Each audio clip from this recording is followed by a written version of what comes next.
തുടക്കത്തിലൊക്കെ എന്ന് പറഞ്ഞു കഴിഞ്ഞാല് കുറച്ചേരം സംസാരിച്ച് കഴിയുമ്പത്തിന് ഇങ്ങനെ ക്യാമറ ഒക്കെ ഇരിക്കണായിരുന്നു, ഞാൻ മറന്നു പോകും. ആ പിന്നെ നമ്മള് വീട്ടിലിരുന്ന് സംസാരിക്കില്ലേ, അതല്ലേ നല്ലത്. അങ്ങനെ അപ്പോഴല്ലേ റിയൽ മേഖല എല്ലാവർക്കും അറിയാൻ പറ്റുള്ളൂ. അതില് വരുന്നു പോണ കുറച്ച് അബദ്ധങ്ങളാ. നമ്മളിങ്ങനെ വീട്ടിലിരുന്ന് സംസാരിക്കുമ്പോ അപ്പൊ എപ്പോഴും വീട്ടിലെ ഫുൾ ടൈം അമ്മമ്മയുടെ അടുത്ത് ചോദിക്കട്ടെ, വീട്ടിലെ ഫുൾ ടൈം മണ്ടത്തരങ്ങളാണോ എന്ന്?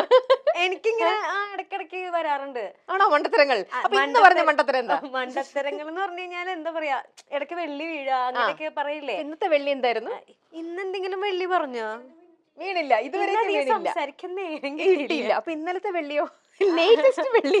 ലേറ്റസ്റ്റ് വെള്ളി എന്തെങ്കിലും തിരിഞ്ഞു പോകും പറയുമ്പോ, അല്ലെങ്കിൽ ഇപ്പോ ഞാൻ റോഡിൽ കൂടെ പോകണോ, റോഡിൽ കൂടെ പോകുമ്പോ വഴിയൊക്കെ പറയാൻ മാറിപ്പോവും. അമ്മ എന്റെ അടുത്ത് എപ്പോഴും ചോദിക്കും, വഴിയൊക്കെ തീരെ എനിക്ക് മൈൻഡിൽ നിൽക്കാത്ത ഒരാളാ. അങ്ങോട്ട് പോയി തിരിച്ചു വരാൻ വഴി അറിയില്ല, തീരെ മൈൻഡിൽ നിൽക്കില്ല. ഗൂഗിൾ മാപ്പ് ഒക്കെ. അപ്പൊ അമ്മ ഇടയ്ക്ക് ചോദിക്കും വീട്ടിലെത്താനാകുമ്പോ ഇനി എങ്ങോട്ടാ പിങ്ങി പോണ്ടേന്ന്. അപ്പൊ ഞാൻ പയ്യെ വണ്ടി എങ്ങോട്ടാ എടുക്കണേന്നുള്ള ഡയറക്ഷൻ നോക്കിട്ട് അപ്പൊ ഇന്നും അഴിച്ചു വിട്ട് കഴിഞ്ഞാൽ തിരിച്ച് വീട്ടിലേക്ക് എത്താൻ വഴി അറിയില്ല. വഴി അറിയത്തില്ല. എന്താണ് മേഘന, മോശല്ലേ? ഞാൻ ചോദിച്ചു മേഘനയുടെ വീട് വീട്ടിലിരിക്കുന്ന കറക്റ്റ് സ്ഥലവും ഇതൊക്കെ അറിയാലോ അല്ലേ? സ്ഥലപ്പേരൊക്കെ അറിയാം. ഭാഗ്യം, അത് നമുക്ക് ചോദിച്ചാ വീടെത്താൻ പറ്റും. ഓക്കെ, ശരി. അപ്പൊ ഈ വെള്ളികളൊക്കെ സ്ഥിരം പറയണത് അമ്മയുടെ അടുത്ത് തന്നെയായിരിക്കും. അമ്മയായിരിക്കും ഇതെല്ലാം കേൾക്കുന്നുണ്ടാവും ആദ്യം. എന്റെ അടുത്ത് സംസാരിക്കുമ്പോ സ്ഥിരം വീഴാറുണ്ട്. പിന്നെ ചില സമയത്തല്ല, മോസ്റ്റ്ലി 90% ഇപ്പൊ ഞാൻ കൂടെ അഭിനയിക്കുമ്പോഴും ചിലപ്പം കൂടെയുള്ള കോ ആർട്ടിസ്റ്റുകളൊക്കെ ചിരിച്ചിരിച്ചൊരു വഴിയാവും. ഈശ്വര, ഇന്ന് ഞാൻ കുറെ ചിരിക്കാനുള്ള അവസരം ഉണ്ടാക്കി തരണേ. അതാ ഞാൻ പറഞ്ഞേ, ഇപ്പൊ ഞാൻ മറന്നിട്ടില്ല ക്യാമറ ഉണ്ടെന്നുള്ള. ഞാനിങ്ങനെ പിടിച്ച് സംസാരിച്ചോണ്ടിരിക്കുക.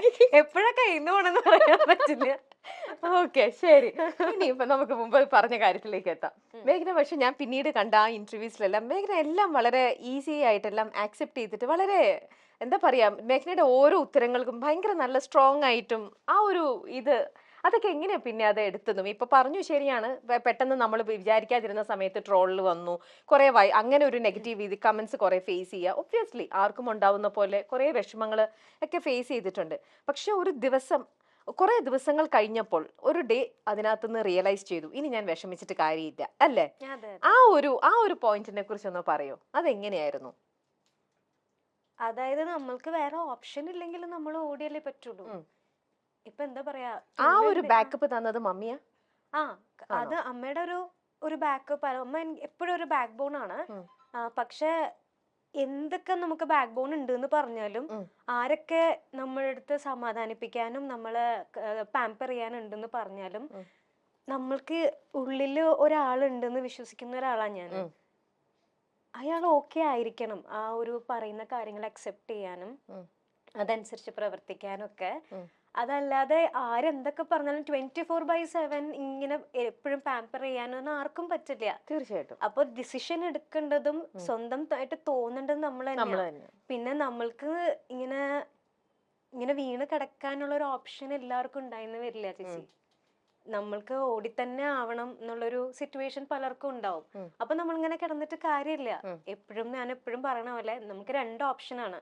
ഒന്നെങ്കിൽ നമുക്ക് അങ്ങനെ കിടക്കാം, അല്ലെങ്കിൽ നമ്മൾക്ക് ഇങ്ങനെ കരഞ്ഞുകൊണ്ട് ഡിപ്രഷൻ ആയിട്ട് അങ്ങനെ കിടക്കാം. അതല്ലെങ്കിൽ നമ്മൾക്ക് പല കാര്യത്തിലും എൻഗേജ് ചെയ്തിട്ട് നമുക്ക് മൂവ് ഫോർവേഡ് ചെയ്യാം. സോ ഞാൻ സെക്കൻഡ് ഓപ്ഷൻ ചൂസ് ചെയ്തു. അതങ്ങനെ മറ്റേ ഫസ്റ്റ് ഓപ്ഷനിൽ എത്ര ദിവസത്തോളം പോയിട്ടാണ് ഈ സെക്കൻഡിലേക്ക് എത്തിയത്?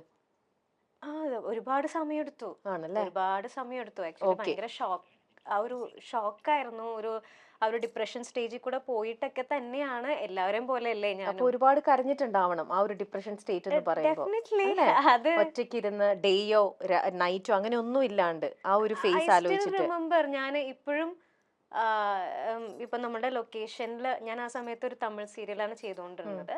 സീരിയലില് നമ്മളിങ്ങനെ ഡയലോഗ്സ് പറഞ്ഞുകൊണ്ടിരിക്കുന്ന വഴിക്ക് തന്നെ ഞാനിങ്ങനെ പല പ്രാവശ്യം ഞാൻ വീണിട്ടുണ്ട്.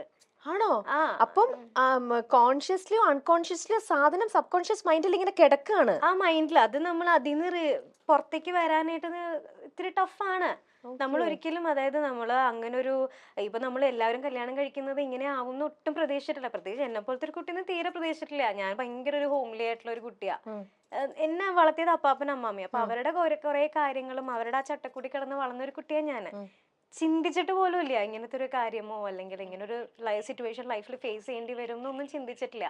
അപ്പൊ അത് ഫേസ് ചെയ്യേണ്ടി വരുമ്പോ ഡെഫിനറ്റ്ലി അത് ഭയങ്കര ടഫായിരുന്നു. ഭയങ്കര ടഫായിരുന്നു മീൻസ് അത് അമ്മയാണ് എന്റെ കൂടെ നിന്ന് ആ സ്റ്റേജ് ഫുള്ള് കണ്ടിട്ടുള്ളത്. ഈ അമ്മയുടെ ഞാൻ നേരത്തെ ഇന്റർവ്യൂ ഒക്കെ കണ്ടിട്ടുണ്ട്.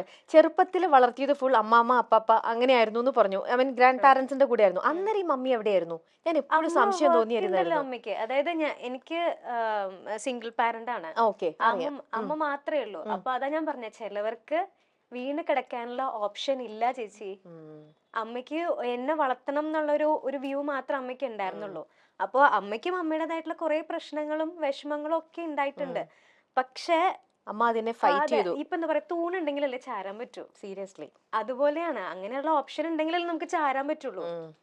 അപ്പൊ അമ്മ വളരെ സ്ട്രോങ് ആയിട്ടുള്ള ഒരു ലേഡിയാണ്. അപ്പൊ വെരി സ്ട്രോങ്. ഞാൻ കണ്ടതിൽ വെച്ചിട്ട് ഭയങ്കര സ്ട്രോങ് ആയിട്ടുള്ള ഒരു ലേഡിയാണ്. അപ്പോ മേഘനയുടെ ഒരു എനിക്ക് തോന്നുന്നു അതാണെങ്കിൽ ഒരു റോൾ മോഡൽ എന്ന് പറയുന്നത് തീർച്ചയായിട്ടും അമ്മ തന്നെ ആവണം. അതെ, അമ്മേനെ ആർക്കും തകർക്കാൻ പറ്റില്ല, ഞാൻ എന്നെ ഒഴിച്ച്. Very good. ടച്ച് വിടാതെ അതുകൊണ്ട് അത് കണ്ട് വളർന്നൊരു കുട്ടിയാണ് ഞാൻ. സോ ഓക്കെ, അങ്ങനെയാണെങ്കിൽ മേഘന ഇപ്പം തൊട്ട് മുന്നേ പറഞ്ഞൊരു കാര്യം, ഇത് വേറൊരു കാര്യം കൂടെ കണക്ട് ചെയ്ത് ചോദിക്കാം. മേഘന എപ്പോഴും എല്ലാ കാര്യത്തിലും സീരിയൽ ആണെങ്കിലും ആയിക്കോട്ടെ, അല്ലെങ്കിൽ നേരത്തെ ചെയ്ത അഡ്വർടൈസ്മെന്റ് ആയിക്കോട്ടെ, വർക്കിന്റെ കാര്യത്തിലോ എന്തിൽ പോയി കഴിഞ്ഞാലും എപ്പോഴും ദ ബെസ്റ്റ് വേണമെന്ന് ആഗ്രഹിക്കുന്ന ഒരാളാണ്. എന്ത് ചൂസ് ചെയ്താലും മേഘനയുടെ ഓരോരുത്തരുടെ ഇഷ്ടം ഓരോന്നാണ്.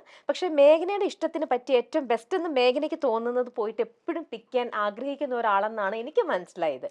പക്ഷെ നമ്മുടെ ലൈഫിൽ എവിടേക്കോ നമ്മൾ പിക്ക് ചെയ്യുമ്പോൾ ചില കാര്യങ്ങളിലെല്ലാം തെറ്റ് പറ്റിയേക്കാം. അങ്ങനെ തോന്നിയിട്ടുണ്ടോ? തെറ്റ് പറ്റിയേക്കാം നമ്മുടെ സെലക്ഷനില്, നമ്മുടെ തീരുമാനങ്ങളില്? ഇല്ല ചേച്ചി, നമ്മൾക്ക് ആ സമയത്ത് നമ്മൾക്ക് ദി ബെസ്റ്റ് ആയിരിക്കും നമ്മൾ സെലക്ട് ചെയ്യാം. നമ്മൾക്ക് ഒന്നുമില്ല, നമ്മളുടെ ഏറ്റവും നല്ലൊരു ബെസ്റ്റ് ഫ്രണ്ടിനെ നമ്മൾ സെലക്ട് ചെയ്ത് കൊടുക്കുമ്പോഴത്തേനും നമ്മൾക്ക് ഏറ്റവും ബെസ്റ്റ് അല്ല സെലക്ട് ചെയ്യാം. തീർച്ചയായിട്ടും. അപ്പോൾ നമ്മൾക്ക് സെലക്ട് ചെയ്യുമ്പോൾ അതിലും ബെസ്റ്റ് ആയിട്ടുള്ള കാര്യങ്ങൾ നടക്കണം എന്ന് വിചാരിച്ചിട്ടല്ലേ നമ്മൾ സെലക്ട് ചെയ്യാം. അതൊരിക്കലും തെറ്റെന്ന് ഞാൻ പറയത്തില്ല.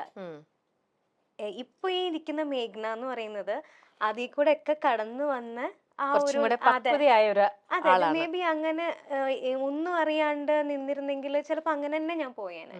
അപ്പം എല്ലാം ഒന്നെങ്കിൽ ഒരു ലെസൺ ആയിരിക്കാം, അതല്ലെങ്കിൽ ഒരു മൊമെന്റ് ആയിരിക്കാം, അല്ലെങ്കിൽ ഒരു മെമ്മറി ആയിരിക്കാം. എന്തുവാണെങ്കിലും അത് ലൈഫിന്റെ ഒരു പാർട്ടല്ലേ ചേച്ചി. അതിനെനിക്ക് മിസ്റ്റേക്ക് എന്ന് പറയാൻ പറ്റില്ല.